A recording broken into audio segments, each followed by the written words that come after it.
Yes, movie के start में हमें एक बच्चे को दिखाया जाता है जिसका नाम है हुआओ। हुआओ अपने फादर को मार्शल आर्ट की क्लासेस देते हुए देखता है। इसको मार्शल आर्ट बहुत ज्यादा पसंद है, मगर इसके फादर इसको मार्शल आर्ट की ट्रेनिंग नहीं देते क्योंकि इसको अस्थमा है। हुआओ का एक फ्रेंड भी है जो इसका होमवर्क कर देता है और इस तरह से हुआओ को टाइम मिल जाता है ट्रेनिंग करने का। हुआओ के फादर टाउन में मार्शल आर्ट में सेकंड नंबर पर आते हैं। हम देखते हैं कि हुआओ के फादर को एक फाइटर ने चैलेंज किया है। ये फाइटर भी मार्शल आर्ट्स में बहुत ज्यादा एक्सपीरियंस्ड है। हुआओ फाइट को लेकर बहुत ज्यादा कॉन्फिडेंट और एक्साइटेड है। उसको पता है कि उसके फादर ही जीतेंगे। मैच के स्टार्ट में हुआओ के फादर बहुत ज्यादा अच्छा खेल रहे थे। उनको पता था कि वो ही जीतेंगे। हम देखते हैं कि जब वो अपने ओपोनेंट फाइटर को हराने वाले होते हैं तो वो अपना अटैक रोक देते हैं। न जाने वो क्या सोच रहे थे कि इनके इस अटैक की वजह से ओपोनेंट मर भी सकता था। अब ओपोनेंट फाइटर हुआओ के फादर का सीधेपन का फायदा उठाकर इन पर अटैक करना शुरू कर देता है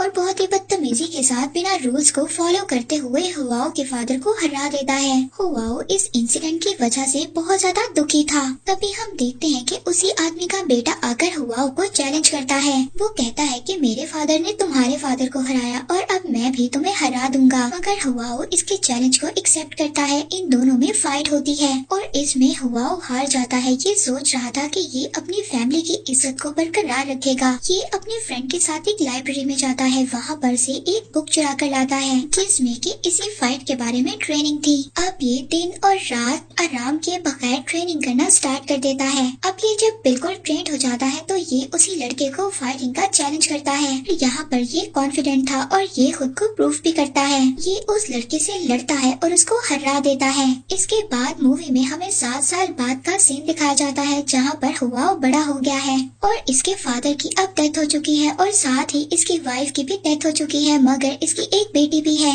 हुआओ ने उसको लाड प्यार से रखा हुआ है क्योंकि ये इसकी जिंदगी का फख्र है। हुआओ बहुत ज्यादा अच्छा फाइटर बन चुका है। कोई भी इसको हरा नहीं पाता। जितने भी ओपोनेंट फाइटर्स थे सभी इसके साथ लड़ते हुए हार गए थे। अब बहुत सारे लोग हैं जो इसके फैन और फॉलोअर्स बन चुके हैं, मगर अब हम देखते हैं कि इसके अंदर नखरा और गुरूर आ चुका है और ये अपने फादर के प्रिंसिपल्स को भी भूल चुका है। ये बहुत ज्यादा पार्टीज करता है। अक्सर तो ये बार में इतनी ज्यादा पीता है कि इसकी बेटी घर में इसका वेट ही करती रहती है। ये अपनी फैमिली को ज्यादा टाइम नहीं दे पाता और इस पर कर्जा भी बहुत ज्यादा चढ़ गया है और इसको दुनिया की कोई भी परवाह नहीं है। एक शाम जब ये अपने बेस्ट फ्रेंड के रेस्टोरेंट में था, इसका बेस्ट फ्रेंड एक बहुत अमीर आदमी बन चुका है और इसका अपना एक रेस्टोरेंट भी है। हुआओ अब वहाँ पर भी बहुत ज्यादा पीता है और अपने फॉलोअर्स को भी खाना और बहुत ज्यादा पीने का देता है।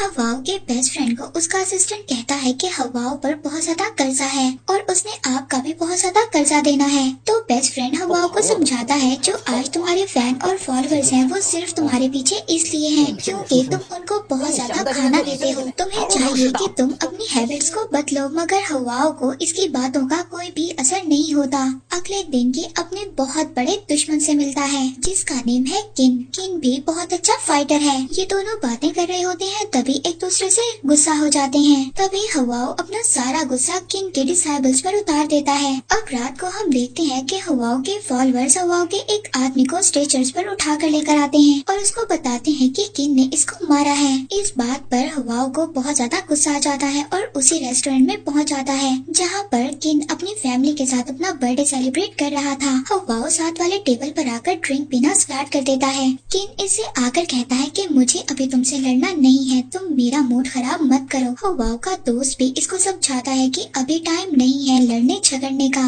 मगर हुआओ अपने दोस्त पर ही गुस्सा करता है और कहता है कि आज से तुम्हारी मेरी दोस्ती भी खत्म है। ये इतना ज्यादा गुस्सा हो गया था। हम देखते हैं कि ये किन को फाइट का चैलेंज करता है और उसे कहता है कि तुम मुझसे लड़ो। सभी लोग बहुत ज्यादा डर गए थे और अपनी सेफ्टी के लिए रेस्टोरेंट से बाहर चले गए थे। अब पीछे किन और हुआओ रह गया था। इन दोनों के दरमियान हमें बहुत ही जबरदस्त इंटेंस बैटल देखने को मिलती है। ये दोनों एक दूसरे की जान के दुश्मन बन चुके थे। हुआओ तो ज्यादा ही गुस्से में था। ये आखिरकार किन को उसकी चेस्ट पर वार कर उसको मार देता है और अब वो मर जाता है। हवाओ जब अपने घर आता है तो घर आकर देखता है कि इसकी मदर भी मर चुकी हैं। बेड पर इसकी मदर की डेड बॉडी पड़ी थी। ये नहीं जानता था कि इनके साथ ऐसा कैसे हुआ और तभी इसको याद आता है कि किन के आदमियों ने जरूर मेरे घर वालों को मारा है और ऐसा ही था कि इनके फॉलोअर्स ने इसके घर वालों को आकर मार दिया था। तभी इसको अपनी बेटी याद आती है और फौरन ये अपनी बेटी से उसके रूम में मिलने जाता है और जैसे ही ये अपनी बेटी के रूम में जाता है इसको अपनी लाइफ का सबसे बड़ा सरप्राइज मिलता है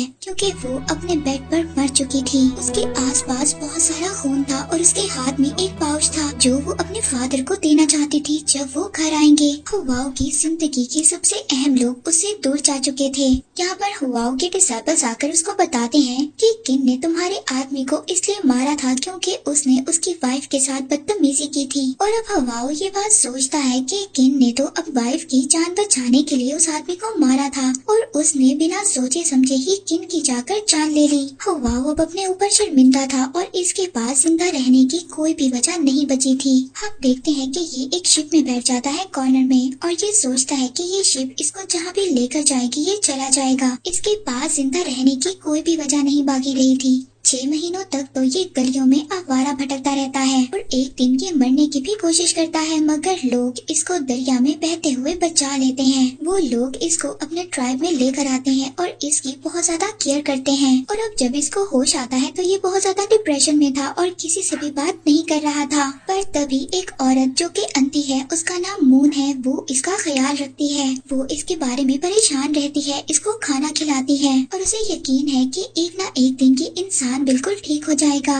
अब एक दिन यही लेडी मून जब हुआओ के बाल काट रही थी और तभी इसको ये एहसास होता है कि हुआओ को होश आ गया है। ये हुआओ को बाहर लेकर जाती है, ये इसको रिवर पर लेकर जाती है, ये इसको साफ करती है। इस दिन के बाद हुआओ अब इनकी कम्युनिटी का मेंबर बन चुका था। ये इनके फॉर्म पर भी जाता है और वहाँ पर जाकर काम भी करता है। हम देखते हैं कि आहिस्ता आहिस्ता हुआओ और मून एक दूसरे को पसंद करने लगे हैं। एक दिन जब कबीले के बच्चे साथ वाले कबीले की गाय चुरा कर ले आते हैं, हम देखते हैं कि बच्चों की दादी और मून जाकर उस कबीले के हेड से माफी मांगते हैं मगर उनका कहना था कि बच्चों को सजा जरूर दी जाएगी और जो भी गलती करेगा उसको भी सजा जरूर दी जाएगी और उनकी सजा बहुत ज्यादा सख्त है। तभी हुआओ कबीले के सरदार से आकर कहता है कि वो बच्चों की जगह पर सजा लेगा मगर इसकी सजा जरा मुख्तलिफ थी क्योंकि वो आदमी हुआओ से कहता है कि तुम्हें मेरे साथ लड़ना होगा। इसके बाद वो दोनों फाइट स्टार्ट कर देते हैं। हुआओ ये नहीं चाहता था कि इसकी नॉलेज से कोई भी हर्ट हो,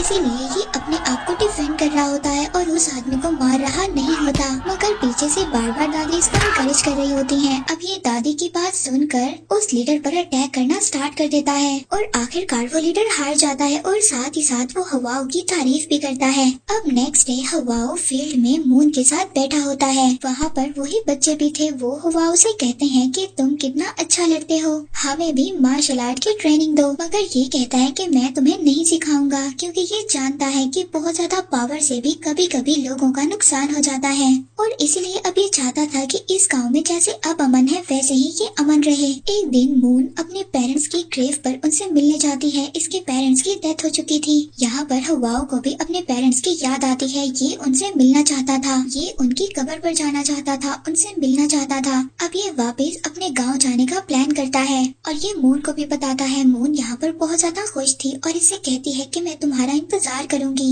हुआओ जब अपने गाँव पहुँचता है तो इसका गाँव एक बहुत ही अलग जगह बन चुका था। वहाँ की डायनेस्टी गिर चुकी थी। बहुत सारी नेशंस ने चाइना पर अटैक किया था और यहाँ पर बहुत सारे फॉरेन रेजिडेंट्स आ चुके थे और साथ साथ यहाँ का कल्चर भी चेंज हो चुका था। हुआओ अपने घर में जाता है जहाँ पर इसका बचपन गुजरा था। वहाँ पर इसको इनकी फैमिली का सर्वेंट भी मिलता है। वो इसका वेलकम करता है। हुआओ अब अपने फादर की कब्र पर जाता है और वो अपने फादर से जाकर माफी मांगता है। अब इसको ये बात समझ आ गई थी कि जब उसके फादर की लड़ाई हुई थी तो वो लड़ाई में हारे क्यों थे, क्योंकि इसके फादर जानते थे कि लोग पावर में कभी कभी दुश्मन भी बन जाते हैं क्योंकि वो ये नहीं चाहते थे कि उनकी वजह से उसकी फैमिली को कोई नुकसान हो। यहाँ पर हमें एक रेसलर के बारे में भी पता चलता है जो लोगों को चैलेंज कर रहा है फाइट का। ये बहुत अच्छा रेसलर है, आज तक इसको कोई भी नहीं हरा पाया। वो अपनी विक्ट्री को लेकर कॉन्फिडेंट है। यहाँ पर हुआओ भी इसके बारे में न्यूज पढ़ता है और अब ये उसको चैलेंज करना चाहता है। हुआओ अपने दोस्त के पास भी जाता है और उससे माफी मांगता है कि कुछ साल पहले उसने बहुत ज्यादा गलत किया था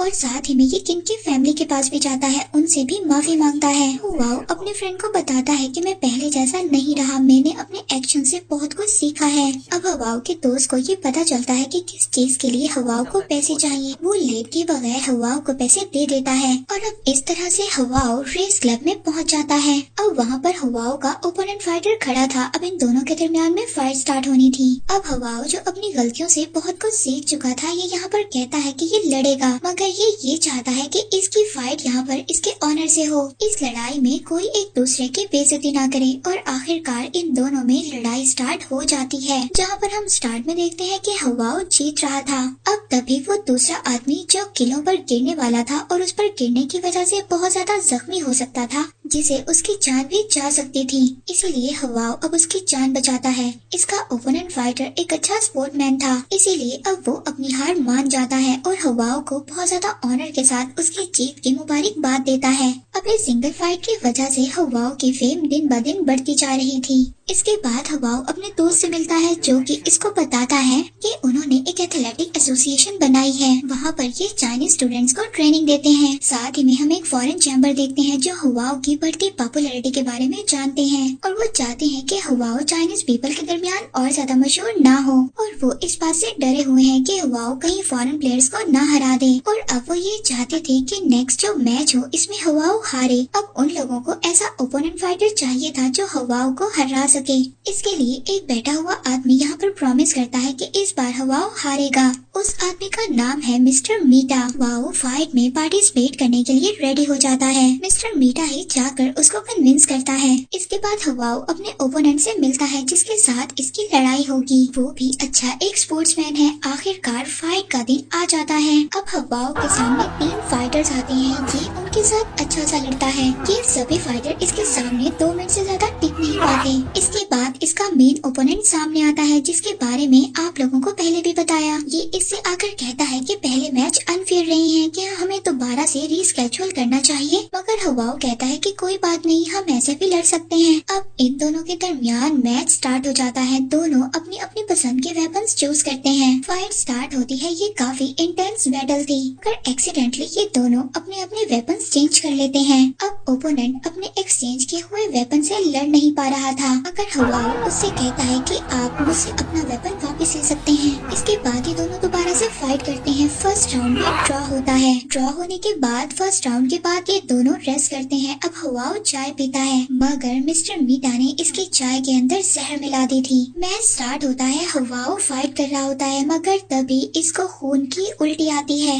ओपोनेंट फाइटर मिस्टर मीटा से कहता है कि मैच को कुछ देर के लिए रोक देना चाहिए, क्योंकि फाइटर की लाइफ खतरे में है। मगर कोई भी बात इसकी नहीं सुनता और हुआओ भी लड़ना चाहता था और वो अच्छे से जानता था कि अब उसकी मौत नजदीक है, मगर मरने से पहले वो लड़ेगा। मरने से कुछ सेकंड पहले भी ये अपने ओपोनेंट की चेस्ट पर वार कर रहा होता है, मगर तभी ये अपने पंच को रोक देता है, क्योंकि इसने अपनी गलतियों से सीख लिया था। वहाँ पर ओपोनेंट जो सब कुछ समझ गया था कि उसने अपना वार क्यों रोका है और वो अच्छे से जानता था कि अगर हुआओ उसको मारता तो वो जीत जाता, और अब इसीलिए ये ओपोनेंट हुआओ को विनर करार देता है। एंड में हम हुआओ को देखते हैं जो अपने फ्रेंड की बाहों में मर चुका है। एंड में हम ओपोनेंट को देखते हैं जो मिस्टर मीटा से कह रहा था, आपने अच्छा नहीं किया, आपने सिर्फ जीतने के लिए एक इंसान की जान ले ली। ये मिस्टर मीटा से कहता है कि आप हमारे मुल्क के नाम पर एक धब्बा हैं। मूवी के लास्ट सीन में हम हुआओ के स्पिरिट को देखते हैं जो कि मून के घर के सामने है। मून इसको देखकर खुश हो रही है। ये उसकी तरफ भागती हुई आ रही है। मून इसको महसूस कर सकती है, इसके बावजूद कि वो अंधी है। और इसी के साथ ये मूवी एंड हो जाती है।